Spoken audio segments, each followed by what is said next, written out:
সবাইকে জানাচ্ছি জুম্মা মুবারক। আজ শুক্রবার। হ্যালো এভরিওয়ান, আসসালামু আলাইকুম। যে যেখান থেকে আমার ভিডিও দেখছেন সবার জন্য রইল অসংখ্য ভালোবাসা। আশা করছি সবাই ভালো আছেন। আলহামদুলিল্লাহ, আমিও আল্লাহর অশেষ রহমতে ভালো আছি। আজ চলে আসলাম পেঁপে দিয়ে ব্রয়লার মুরগি রান্না করব। আমি এখানে পেঁপে কিন্তু সেদ্ধ করে নিয়েছি আমার পরিমাণ মতো।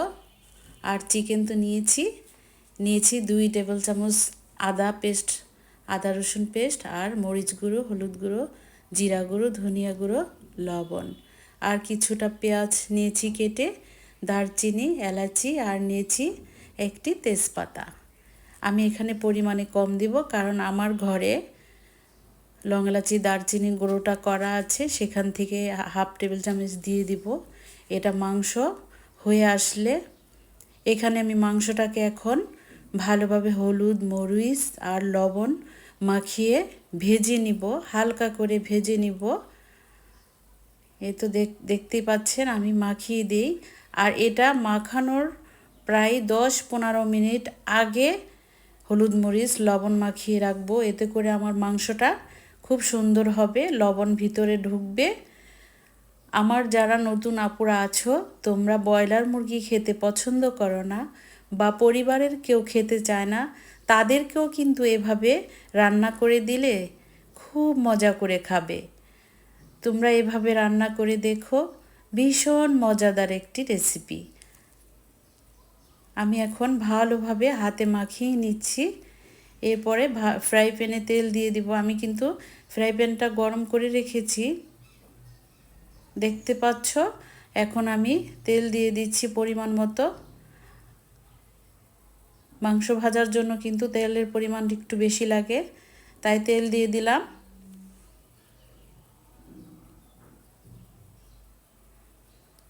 তেলটা ভালো করে গরম করে দিতে হবে মাংস, নয়তো বা আবার মাংস ফ্রাই প্যানে লেগে যাবে।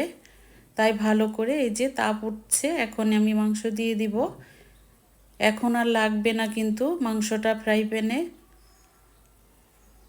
যখন আমি তেলটাকে বেশি ভালো করে গরম করি না, তখন কিন্তু যেটাই দিয়ে থাকি, মাছ মাংস যেটাই ফ্রাই করতে দিয়ে থাকি, লেগে যায়। এই জন্য সবসময় লক্ষ্য রাখতে হবে তেলটা যাতে কড়া করে গরম থাকে, তখন ওই অবস্থাতে মাংসটা ছেড়ে দিতে হবে।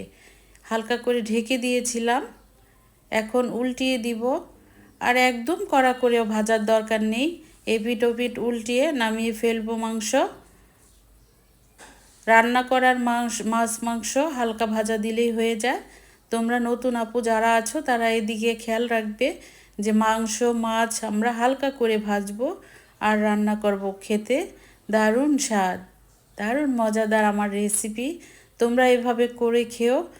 আর আমার আপুরা আর ভাইয়ারা যারাই আমার ভিডিও দেখছো, তারা একটি লাইক করে দাও। আমি তোমাদেরকে মনে করিয়ে দিচ্ছি, তোমরা আমার ভিডিওটা দেখার আগে একটি লাইক করে দাও প্লিজ। তোমার একটি লাইক কিন্তু আমার ভীষণ প্রয়োজন। তোমার একটি লাইক আমার কাছে অনেক গুরুত্বপূর্ণ। একটি লাইক দিয়ে ভিডিওটা দেখা শুরু করে দাও। আর যদি সম্ভব হয় আমার ভিডিওর একটা অংশ তোমাদের কাছে ভালো লেগে থাকে, তাহলে সাবস্ক্রাইব করে আমার পাশে থেকে যাও। এখানে আমি সব কটি মাংসই কিন্তু দিয়ে দিয়েছি। যেগুলো হয়ে গিয়েছে সেগুলোকে নামিয়ে নিয়ে আগে আমার ভাজার কালারটা তো দেখতেই পাচ্ছ, আমি এই অবস্থাতে নামিয়ে নিচ্ছি।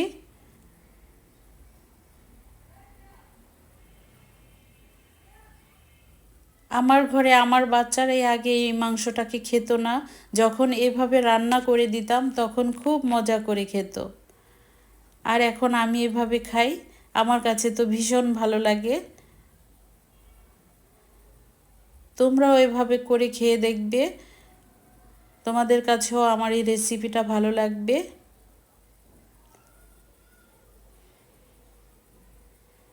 আমি সবকটাই হয়ে গিয়েছে, নামিয়ে নিলাম।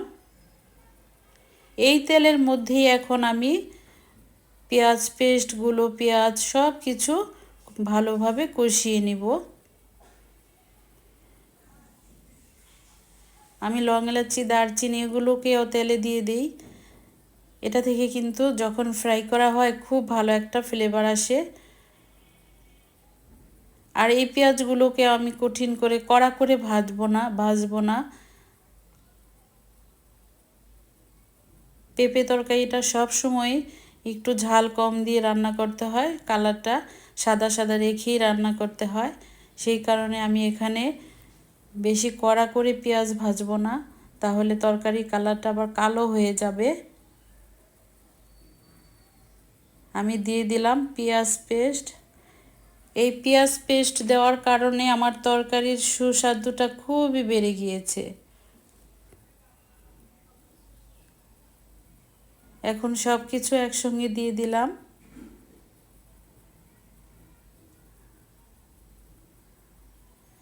ভালোভাবে মশলাটাকে মিক্স করে আমি দিয়ে দিব। এখানে আমি আদা বাটা, রসুন পেস্ট, আদা পেস্ট দিতে ভুলে গিয়েছিলাম। এখন ওটা আবার দিয়ে দিব, মনে ছিল না তাই। দেখতেই পাচ্ছ আমার তেল কিন্তু অনেক বেশি পরিমাণে দিয়েছি, কারণ এই তরকারিটাতে একটু তেল বেশিই লাগে।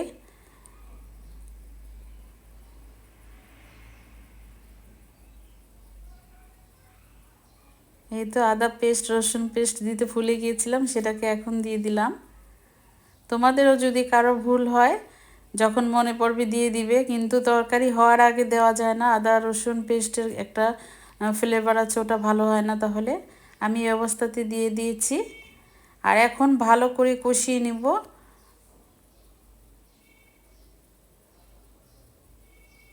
এই যে ঢেকে রেখেছি, তেলটা যখন উঠে আসবে তখন আমি মাংস আর একসঙ্গে দিয়ে দিব, পেঁপে আর মাংস।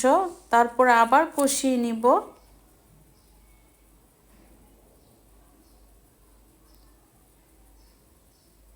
আমার নতুন আপুরা যারা রান্না করতে পারো না, ভাবো যে ব্রয়লার মুরগি কি দিয়ে রান্না করব, ভালো লাগবে কি না, তোমরা এভাবে পেঁপে দিয়ে রান্না করো, ভীষণ মজাদার হবে। আমার এই পেঁপে দিয়ে ব্রয়লার মুরগির রান্নাটা তো ভীষণ মজা হয়েছে, আলহামদুলিল্লাহ। আমি খেয়ে নিয়েছি, তোমরা এভাবে রান্না করো, দেখবে অবশ্যই তোমার মাংসর তরকারিটা ভীষণ মজাদার হয়ে যাবে।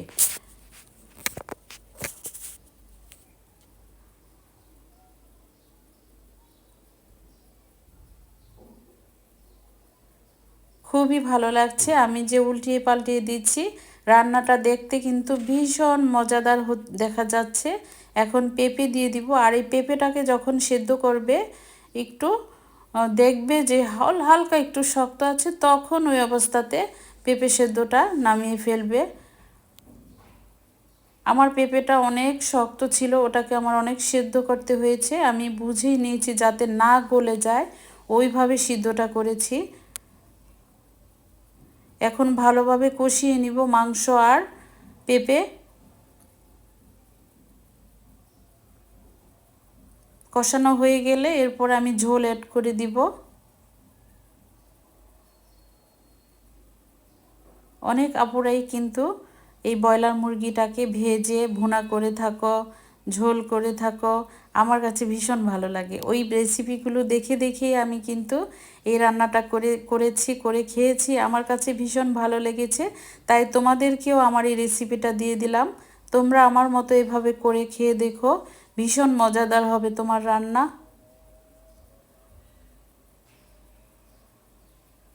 খেয়াল রাখবে তরকারিটা যাতে বেশি ঝাল না হয়। পেঁপে তরকারি বা বলো লাউ তরকারি, লাউ দিয়েও কিন্তু খাওয়া যায় এই ব্রয়লার মুরগি রান্না করে, কিন্তু ঝাল বেশি দেওয়া যাবে না। এদিকে আমার খেয়াল রাখতে হবে, তাহলে বেশি ভালো লাগে না তরকারিটাকে।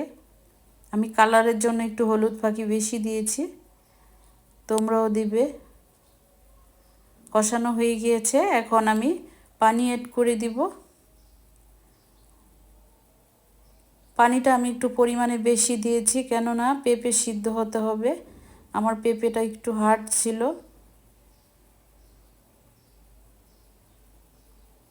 ভালোভাবে স্পেসিফিক্যালি মিক্স করে আমি আবার ঢাকা দিয়ে রেখে দিব। এই অবস্থাতে আমি চুলা জালটাকে বাড়িয়ে দিব তাড়াতাড়ি বলক চলে আসার জন্য।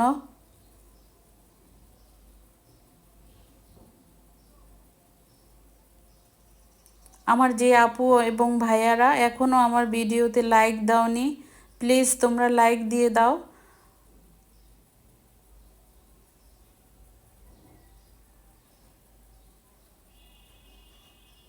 এখন জালটাকে বাড়িয়ে এই যে ঢেকে দিচ্ছি। বাহিরে আজ ভীষণ রৌদ্র উঠেছে, ভীষণ রৌদ্র উঠেছে। কিছুক্ষণ পরেই আজান হয়ে যাবে, এর আগে আমার রান্নাটা হওয়া চাই।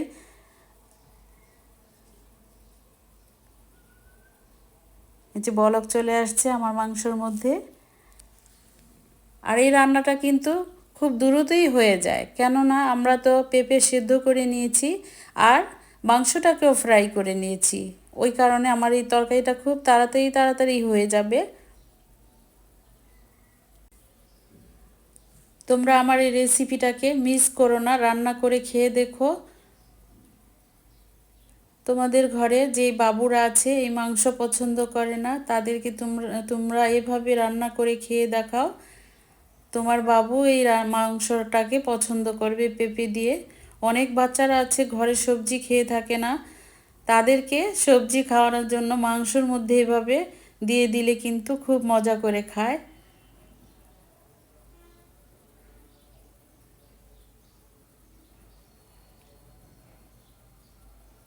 আমি বলবো আমার এই রেসিপিটা দারুণ টেস্টি, একবার হলেও খেয়ে দেখো।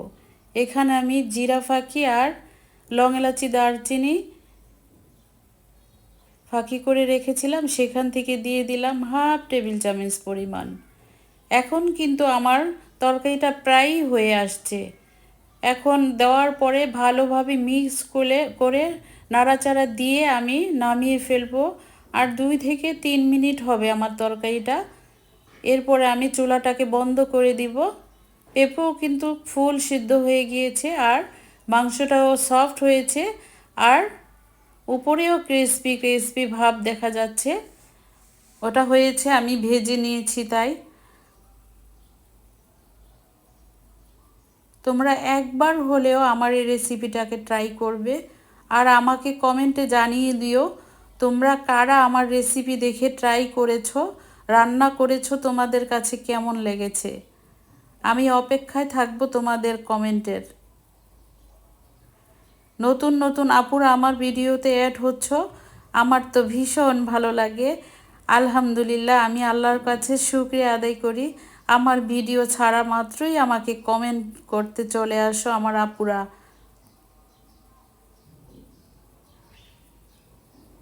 আমি দোয়া করি তোমরা ভীষণ ভালো থাকো,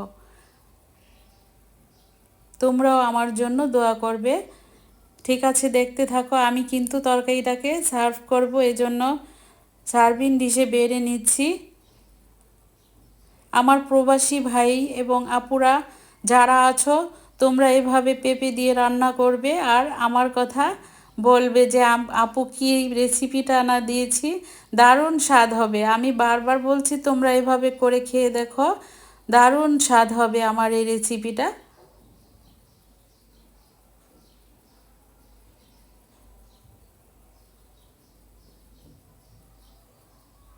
আমি অনেক ঝোল রাখিনি, পরিমাণ মতো রেখেছি। একদম পাতলা ঝোলও করিনি আর একদম গাঢ় ঝোলও করিনি। এই ঝোলটা দিয়ে ভাত খেতে ভীষণ ভালো লাগে। তুমি এটা পোলাওর সাথেও খেতে পারো, সাদা ভাতের সাথেও খেতে পারো।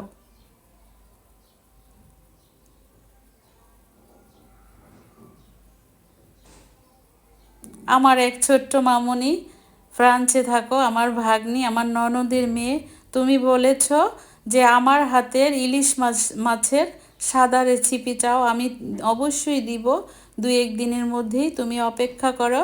তুমি আমার হাতের এই সাদা রেসিপি হয়তো বা খেয়েছো, তোমার কাছে ভালো লেগেছে তাই বলে চেয়েছ, আমি দিব। তুমি অপেক্ষা করো। তুমি ভালো থাকো, তোমার জন্য দোয়া রইল।